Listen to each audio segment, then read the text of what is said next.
kila mwana wa Mungu anayeamini katika kazi kamilifu ya kidhabihu Yesu Kristo aliyoifanya, kazi ya msalaba, lazima ndani ya moyo wake awe na imani inayovuta, inayotengenezea mazingira ya uwezo au nguvu ya Mungu iweze kudhihirika na kufanya kazi.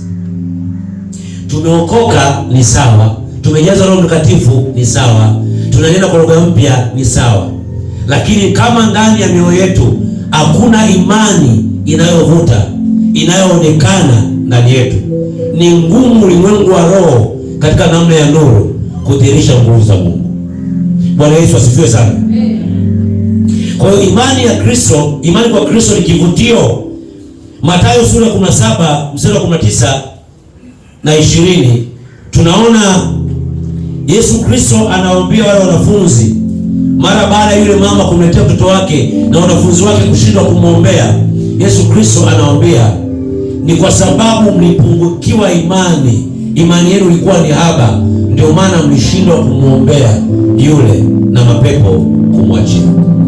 Imani iliyo haba. Haleluya, mtu mmoja. Luka sura ya 8 mstari wa 43 hadi 48, tunamwona yule mwanamke aliyesumbuka na kutoka damu miaka 12. Sheria ya Kiyahudi, Torati ya Musa inasema kwamba mwanamke akiwa katika ile hali aliyokuwa nayo, akichangamana na watu, sheria inamtaka yeye apewe adhabu sawa sawa na Torati. Ilikuwa ni makatazo, walikuwa wanatengwa, wanawekwa mbali na jamii. Haikupaswa yeye kujulikana kwamba ana hilo tatizo na kuchangamana na watu. Biblia inaniambia Yesu Kristo, baada ya kumgusa Yesu Kristo akauliza, ni nani amenigusa, maana nguvu zangu zimefanyaje? Zimenipungua. Biblia inasema yule mwanamke akajikaza, akamfuata Yesu Kristo, akamwangukia miguuni, akamwelezea mambo yote yaliyomtokea na kile kilichomtokea mpaka kupona. Hakuogopa Wayahudi watamfanya nini, hakuogopa sheria ya Musa, Torati ya Musa itamhukumu vipi. Alimwambia, nilikuwa naumwa miaka 12, nimehangaika kwa waganga wa kienyeji, nimeuza mali zangu, na sheria hairuhusu kuchangamana, lakini mimi nimekugusa wewe uliye asili ya Kiyahudi. Bwana Yesu asifiwe sana.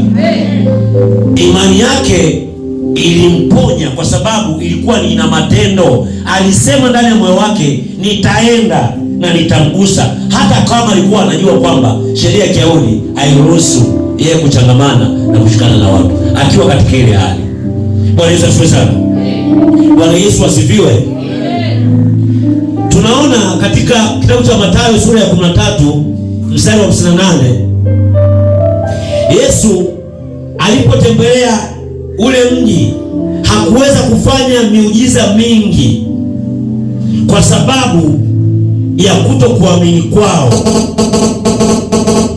Hakuweza kufanya miujiza mingi kwa sababu ya nini? Ya kutokuamini kwao. Mathayo sura ya 13 mstari wa 58 na ile na Marko sura ya 6 mstari wa 5 hadi wa 6. Hakuweza kufanya miujiza mingi kwa sababu alikuta watu ndani ya ule mji imani yao ni pungufu, wana imani haba. Kwa lugha rahisi, kumbe Mungu kuna wakati anashindwa kujidhihirisha katikati ya kusanyiko kwa sababu ya uhaba au ya kutokuamini ndani ya mioyo ya watu. Imani iliyoko ndani ya mioyo ya watu katika kundi, katika jamii, ndio inatengeneza mazingira ya kuvutia udhihirisho wa nguvu ya Mungu iweze kuchukua nafasi. Ukiona kitu hakitokei, sio kwamba Mungu hayupo, ni kwa sababu kuna upungufu au uhaba wa imani ndani ya mioyo ya watu. Haleluya, mtu mmoja. Bwana Yesu asifiwe. Tumesoma pale kwenye Mathayo sura ya 9 mstari 27 hadi 29, anasema Yesu alipokuwa akipita kutoka huku, vipofu wawili wakamfuata, wakapaza sauti wakisema, uturehemu mwana wa Daudi. Naye alipofika nyumbani, wale vipofu walimwendea Yesu, akawaambia, mnaamini kwamba naweza fanya hili? Wakamwambia, naam Bwana. Ndipo alipowagusa macho yao, akasema, kwa kadiri ya imani yenu mpate kuona. Mara nyingi Yesu Kristo watu walikuwa wanamjia, walikuwa na vifungo na madhaifu mbalimbali na maradhi. Alikuwa anamwambia, Biblia inasema akaona imani yao, akaiona imani ndani ya mioyo yao, akawaambia imani yenu imefanyaje? Imewaponya. Kumbe imani inaonekana ndani ya moyo wa mtu. Kuna matendo au kuna mchakato au kuna jitihada unaweza kuzifanya wewe, watu wakakuangalia wakasema mtu huyu ana nini? Ana imani na Mungu atamsaidia, hatamwacha. Lazima imani ndani ya moyo wako, imani kwa Kristo Yesu, itengeneze mazingira ya kuvutia nguvu ya Mungu iwe dhahiri kwa kile unachokiomba. Mungu anajibu kwa sababu anaiona imani ndani ya moyo wa Mungu. Bwana Yesu asifiwe. Bwana Yesu asifiwe. Anasema kule Marko sura ya 11 mstari wa 23. Anasema mtakapoiambia milima ile, mtakapoamini, ule muda ambao mtakapokuwa mnaomba ndani yenu, ule muda mtakapo mnaomba, mkiamini wakati ule tayari Mungu ameshafanya. Mungu afanyi baadaye, Mungu anafanya ule wakati tunafanyaje? Tunaomba. Kwa hiyo kuna wengi ambao tunaweza kuwa katika hali ya maombi, tunaomba, lakini ndani ya mioyo yetu mazingira au hali au binadamu unatusababisha sisi kupoteza nguvu bure ya kuomba kile tunachokiendea, kwa sababu tunaomba, lakini ndani ya mioyo yetu fanyaje? Hatuamini. Kumbe Mungu anataka wakati ule unaomba, wakati huo hata kama mazingira yanakuambia hiki kitu hakiwezekani, hata kama wanadamu wanakuambia hiki kitu ni impossible, wewe ndani yako wewe amini. Usifungwe na mazingira, usifungwe na sauti zinazokuzunguka, usifungwe na hali na historia yako ya nyuma. Wewe ruhusu ile sauti ya Mungu ya ndani, iamini hiyo, itangaze hiyo, ikiri hiyo. Utaona kuna nguvu ya Mungu itadirisha imani iliyoko ndani yako. Bwana Yesu asifiwe sana. Marko sura ya 10 mstari wa 17 hadi 51. Hata wale vipofu wawili, Bartimayo kipofu aliposikia Yesu anapita, akamuita kama wale vipofu wengine wawili. Kwenye Mathayo sura ya 9 mstari wa 27. Bartimayo akamuita, watu wakamkatisha tamaa, mpaka Yesu akageuka akamwambia, muiteni huyo. Bwana Yesu asifiwe sana. Bwana Yesu asifiwe. Yesu akamuuliza mstari wa 51, wataka nikufanyie nini? Yule Bartimayo kipofu akamwambia, mwalimu wangu, nataka uniponye.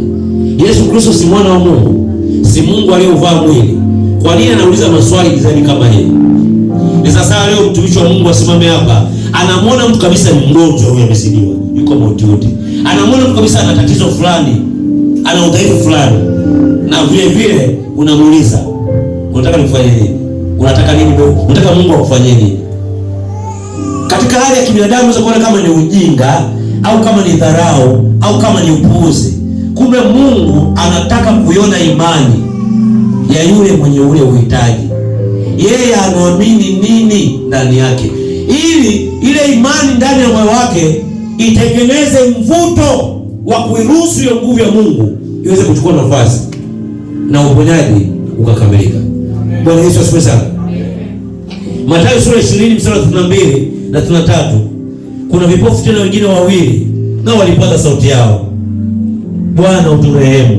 Kumbuka wote wanaomba rehema za Mungu, ikimaanisha kwamba kinachoponya ni rehema za Mungu. Maandiko sehemu mbalimbali yanasema kwamba Bwana Yesu akawahurumia, akalihurumia kundi, akawaponya, akalihurumia kundi, akaweka mikono juu yao, wakaponya. Kwa hiyo huruma ya Mungu ndani ya mtu mwenye Mungu ndio inaruhusu nguvu ya uponyaji kuchukua nafasi. Kama moyo wako wewe hauna huruma, ni ngumu sana Mungu kukutumia wewe. Lazima usukume. Unapoona watu wanateseka, watu wamefungwa, watu wanahangaika, unapoona watu wanaishi maisha fulani, ndani yako kuna kitu kinakusumbua, au tu unakuja kanisani umepasha kitimoto, basi wewe uhangaiki juu ya nafsi ya mtu yote yule. Bwana Yesu asifiwe sana. Bwana Yesu asifiwe. Mlokole ambaye ndani yake anasukumwa, anafukutwa huko ndani, ana aina fulani ya ukiherehere ndani yake, ni rahisi sana Mungu kumtumia ndani yake. Ni rahisi Mungu ruhusu vipawa vya Mungu vifanye kazi ndani yake, kwa sababu anajua nikimtumia huyu ana mzigo na watu, huyu ana huruma na watu, tofauti na yule mtu ambaye jirani yake anaumwa miaka mingi, naye kila siku anatoka na Biblia na tezi ya Roho, anatoka na kurudi, wala hata amwambia habari za Yesu, hamwambii kwamba kuna Mungu anayeponya. Bwana Yesu asifiwe sana. Bwana Yesu asifiwe. Wako watu ambao huko barabarani huko wanasumbuliwa na roho za uzinzi, uasherati. Wako watu wanasumbuliwa na kwenda kuhangaika kwa ganga kienyeji. Mahangaiko ya dunia yanawafanya waende huko, sio kwamba wanapenda. Wako watu wanasumbuliwa na ulevi na makandamizo mbalimbali. Mungu anataka tuwaendee wao, tuwaonee huruma wao. Mungu atakaa wafikie. Amesema kule Warumi, andika Warumi sura ya 10 mstari wa 14. Warumi sura ya 10 mstari wa 14. Anasema wataendaje? Watasikiaje kama hakuna mhubiri? Huyo mhubiri ataendaje kama hakuna mtu wa kumpeleka? Lazima kuwepo na watu wenye Mungu, waende wawafuate watu. Mungu anazungumza na watu kupitia watu wake walio tayari kwenda. Amesema ni heri, umebarikiwa mguu unaopeleka habari njema. Mwambie jirani yako, mguu wako unapeleka habari gani? Habari njema, habari za umbea. Muongee jirani yako, mguu wako unapeleka habari za umbea au habari njema? Unapeleka masimango au habari njema? Habari njema. Bwana Yesu asifiwe sana.